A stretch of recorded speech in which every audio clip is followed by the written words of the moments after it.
நம்ம கிராமங்கள்ல அந்த நாட்கள்ல ஒரு குழந்தை பொறந்துட்டா, தாலாட்டு பாடி தூங்க வைக்கிறதுல இருந்து, ஒரு வயல்வெளியில வேலை செய்யும்போதும் சரி, ஒருத்தங்க இறந்துட்டா பாடுற ஒப்பாரி பாடல் முதல் கொண்டு, இந்த நாட்டுப்புற பாடல்கள் வந்து மக்கள் வாழ்க்கையில மிக இன்றியமையாததா இருந்ததுன்னு சொல்லலாம். நாட்டுப்புற பாடல்கள் வந்து அப்படியே திரை வடிவில குடுத்து, இளையராஜா சார் மிகப்பெரிய ஒரு பெயர் எடுத்தாருன்னு சொல்லலாம்.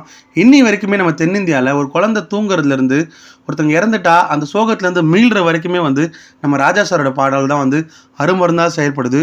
உதாரணத்துக்கு பொன்னுமணி திரைப்படத்துல ஆர்.வி. உதயகுமார் எழுதின அந்த பாடல். பேசாமல் போனதென்ன பாசப்புறா விண்ணிலே,